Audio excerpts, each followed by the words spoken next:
Eh ben, vous savez quoi? On va vous parler des champs de maïs. I don't know why in the hell I'm here.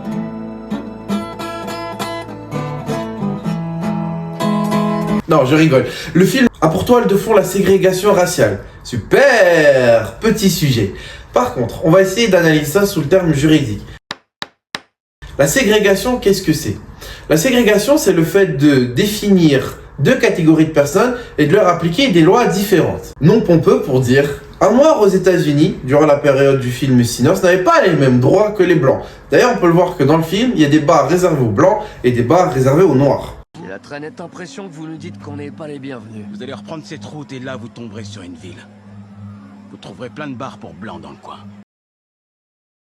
La ségrégation, tout d'abord, commence dans la nuit des temps, avec l'esclavage. L'esclavage, c'est quoi? L'esclavage, c'est pas bien, mais juridiquement parlant, être un esclave, ça veut dire être considéré comme un bien. Un bien, c'est quelque chose dont on peut disposer. En vérité, les esclaves n'étaient pas des êtres humains. On considérait qu'une personne, sous prétexte qu'elle était noire, était un objet, comme une table, une chaise.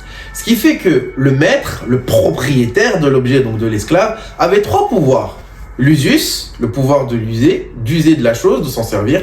Le fructus, le pouvoir d'en tirer les fruits. Ici, le fruit du travail de l'esclave. Et l'abusus, le pouvoir de détruire la chose.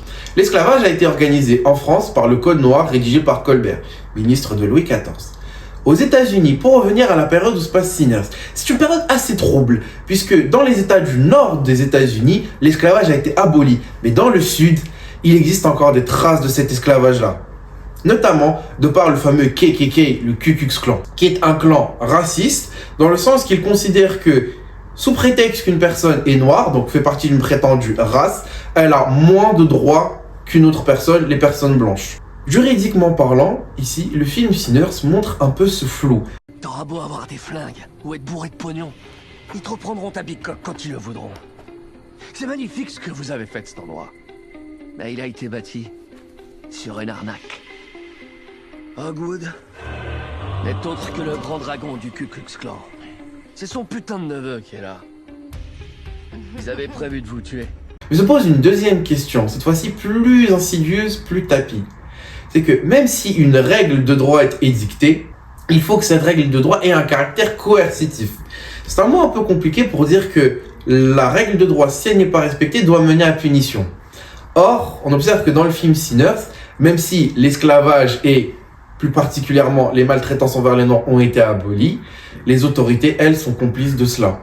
En somme, il est bien d'interdire les discriminations, c'est une chose fondamentale. Néanmoins, il ne faut pas oublier que l'État peut être complice de discrimination, soit de par la couleur de peau ou la religion. Et il ne faut pas oublier que si les discriminations ne sont pas punies et réprimées, si toutes les atteintes, que ce soit de la part de l'État, de la police, de ses représentants, ou bien de la part de citoyens à l'interdiction de la discrimination ne sont pas punies, ça reste lettre morte. Pour reprendre un philosophe, Hobbes, il nous explique que la loi sans épée ne sont que des mots. En somme, une règle de droit, pour être véritablement une règle de droit, doit mener à sanction.